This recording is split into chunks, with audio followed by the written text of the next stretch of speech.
Well, that's it. The yearling sale. The last yearlings are selling now. I bid on, or tried to bid on, 3 trotting fillies today. Now, luckily, that one put me over the 7. Did not, because I did not get them. 3 fillies I liked. I guess it's going to bug me for a while that I didn't grab one of those fillies, I guess, earlier in the sale. Even your filly, for that matter. I didn't scoop up any of them because I was waiting and waiting. There just wasn't a sense of urgency to buy the right one, and this always happens to everybody when you're always looking over the fence, right? The grass is always greener.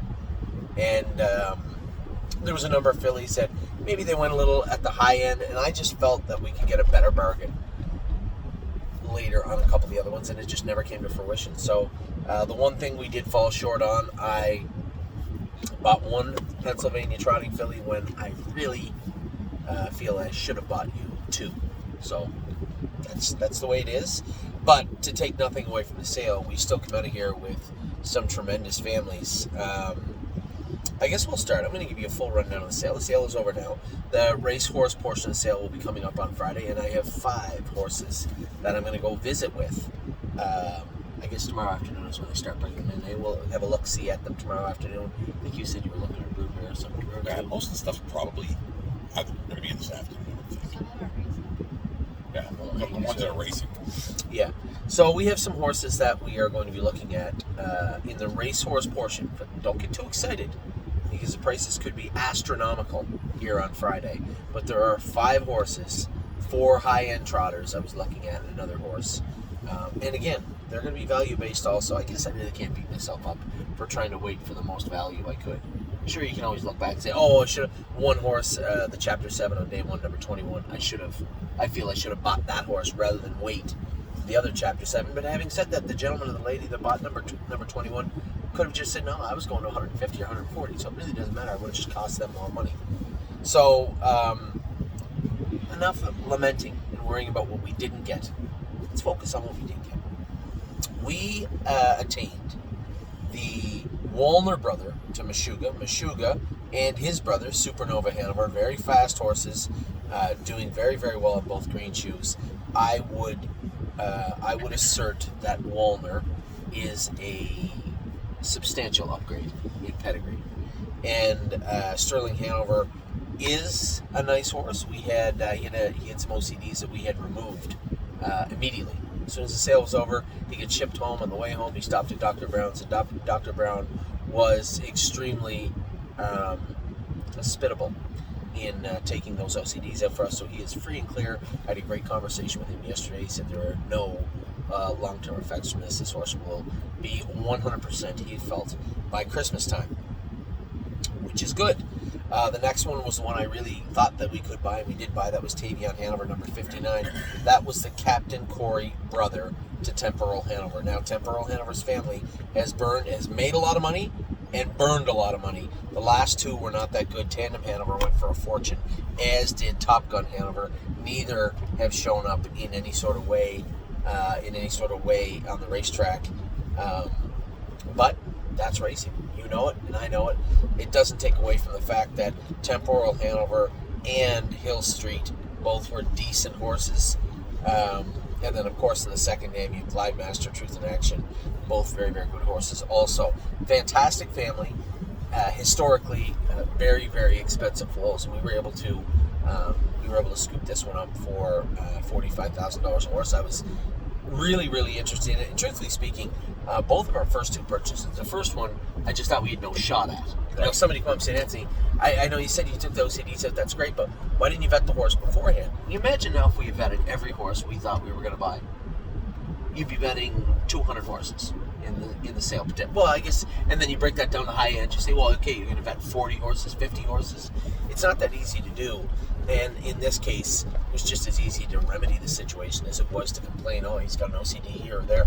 The pacer that we bought at the end of day number 3 also has an OCD, left front ankle. We did vet him out, and I bought him anyway. Why wouldn't I? He's originally with an OCD in his left front ankle. Both will be fixed on his way from the sale tomorrow. So, Tavon Hanover, no OCDs there. He was good. To date, anyway. He was good. And I was really, really happy to pick him up. You know, I looked at his video, Amy and I looked at it and thought, he seemed a little clunky maybe in his video.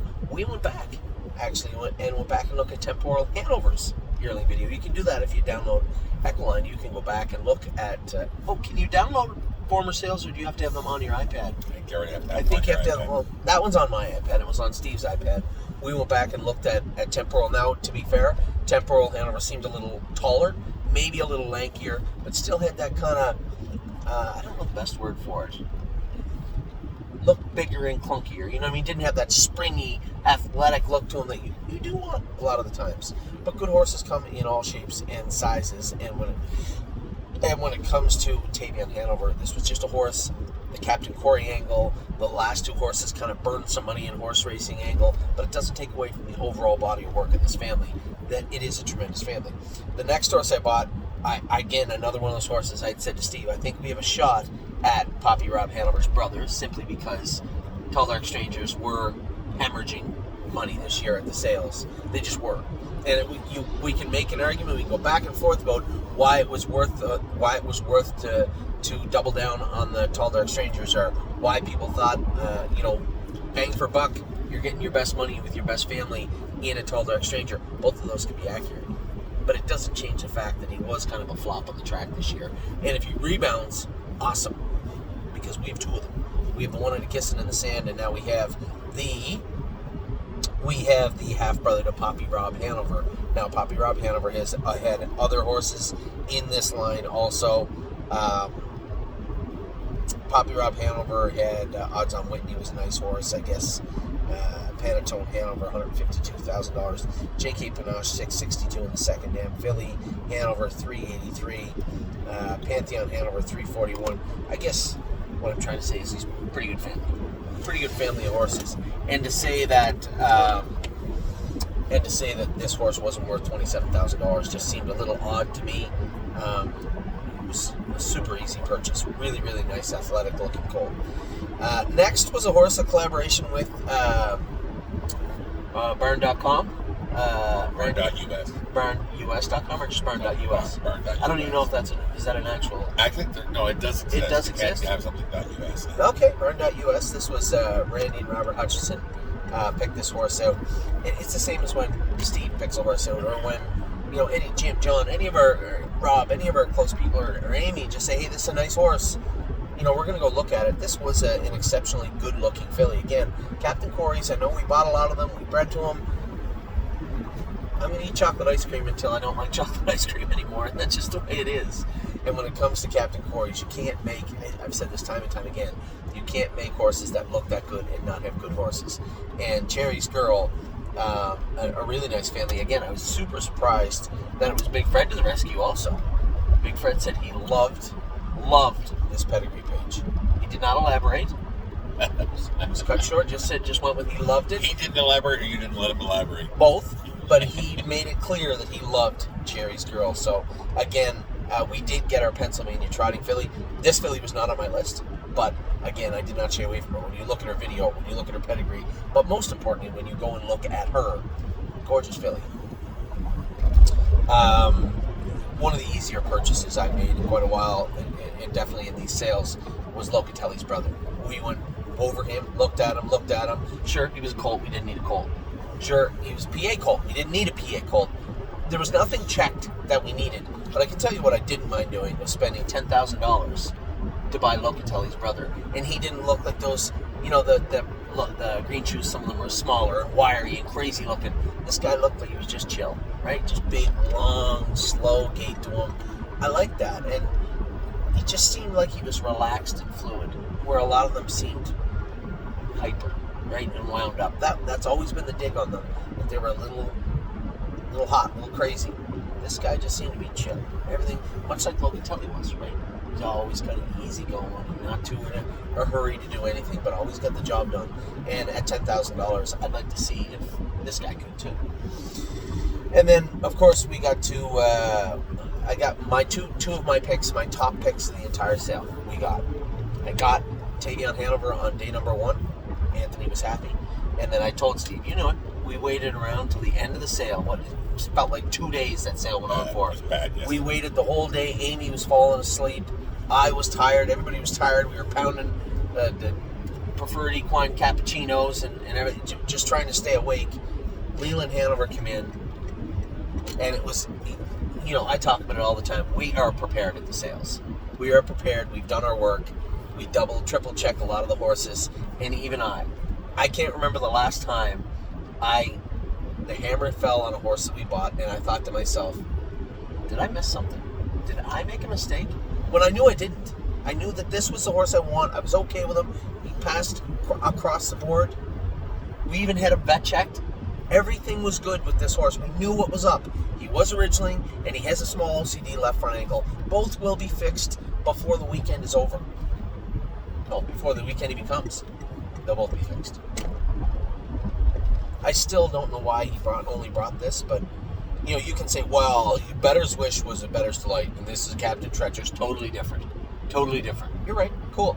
Starship was a Captain Treacherous. His full brother made $390,000. Better's Wish was what? Better's Wish was a Better's Delight. Okay. Starship was... And Captain Treacherous, he's not that good. I'm just saying it's different. It's a different mix. Of course it is a different. Right? Just like Green Shoe and Walner on the first one are different lines. But that's all I'm saying is that you can, if you want to make maybe that on 49 or 48, maybe the better line is Green Shoe. Yeah, you could be right. We won't know right away. So here's the thing. Just to play devil's advocate, you could say that about this horse. Yeah. But he's got a full brother that made 400, pays 49 4 also. Right. It's a pretty nice horse too. Yeah. It's not, if you took Better's Wish out of this, or if he was, he didn't make $2 million. You took Better's Wish out of it, he's still worth $27,000. Thank you. That's what I was just about to say, is that, and it was 35. He's definitely worth 27, but I paid 35. Oh, did you? I thought it was 27. No, 27 was the other one. Yeah, exactly. Excuse me. So, what I'm getting at is I was taken aback. I was a little surprised with the purchase price of Leland Hanover. Now, I can work this a number of different ways. I think the fair thing to do would be put both those pacing colts in the pacing colt bucket, because there are clients that bought into that. If you don't want shares in either one of them, I'll happily take them. I don't care. And we'll try and parse those buckets the best way we can today. I would love to say, hey, we'll put the 2 fillies in the filly bucket, but we only have 1 filly, so that's what's going to go in that bucket. I'll reach out to everybody tonight. I'll send a general note out, but I can almost guarantee you guys thought that I was going to run wild down here, and it was 7. Everybody laughed at Anthony for saying 7, but I did come in with 6, and I think what's going to happen is there's not going to be a lot of shares left of anything by the time we are done, as I said, parsing everything out. So we'll see how this plays out. I don't think it'll take us long to get the rest of the shares up on the site. There is a vet bill that goes with Sterling Hanover. Who cares? As I said to Steve, if you would have said to me, well, he's got a couple OCDs, what do you think he's worth? He's still worth more than $65,000 in my mind. So, cool. It's great. I don't care. You already know what that bill is. Yeah, the bill's $3,500. Yeah, absolutely. We can say there's no bill and just put it on there. I already know the bill. The surgery was done. Everything is done. The invoice is sent. The horse is in recovery. He's on his way back to the barn tomorrow. Finished. Done. He's going to be home and fixed before I get home. So that was $3,528, I think, from Dr. Brown. And when it comes to Leland Hanover, I don't know what he charges to castrate originally. A similar bill, I would say. But a huge head start on both these horses from my standpoint. So that's where we're at with the sale. We're all done. I am looking at 5 racehorses. I wouldn't be too optimistic that we'll get any of them. There's a lot of people looking for horses down here in Harrisburg. And a lot of people looking for quality trotters with a low amount of wins. So all these horses, 4 of them anyway, fit that bracket. So it just is what it is. So with that, I'm going to let you go. I'm going to let everybody go. You know what? It's an early night for us. I don't know whether we're going to slide down to the thoroughbred track or whether we're just going to take it easy tonight and go for a dip. I don't know. But it's going to be an easy evening either way. The people around the pool can handle it. I don't want to create a scene. You're right, Steve. You're so right.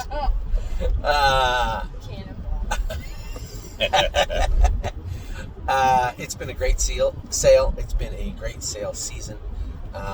Very, very proud of what we did. Thanks to Steve and Amy John was down here, when Jim and Rob were here. Everybody that put the time in to help us create a better burn for 2025. I thank everybody for doing that. All your comments, all your emails, everything. It all helps. If I didn't respond to you about something you had said, my apologies, but it did not go unnoticed or unthought of. And also, congratulations to you. You had a decent sale. You weren't too far off your number. That's close. And Alan Swain and Bill Donnelly couldn't be Fantastic. happier. Couldn't be happier for two human beings than Bill Donnelly and Alan Swain. They deserve it.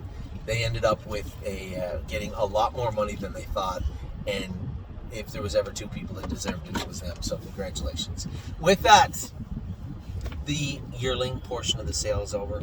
We are going to inspect those racehorses tomorrow, but I have a sneaky suspicion I already know there's not going to be much wrong with them. We're not buying a broodmare in foal, so don't ask. We're not buying a weanling. We're not buying one of the scratching If I got a broodmare in full for you. Yeah, exactly. Yeah, no, we're good. You likely won't hear much from me other than to update you on racing until Friday's sale is completed. Again, I wouldn't get your hopes up, but those of you that are out there and you want to get in on a racehorse, you had better send me an email, because I'm sure of one thing. When it is all said and done and the dust settles, and if we do happen to buy a racehorse, it will not take long to sell out. So that's your warning. That's your post-time warning. I will talk to you all soon. I hope you all had a wonderful day. The weather is amazing. We had a great 27. day. 27 Celsius. How many November days you're going to get like that? Soak it up. Take care. Have a great rest of your day. I'll talk to you soon.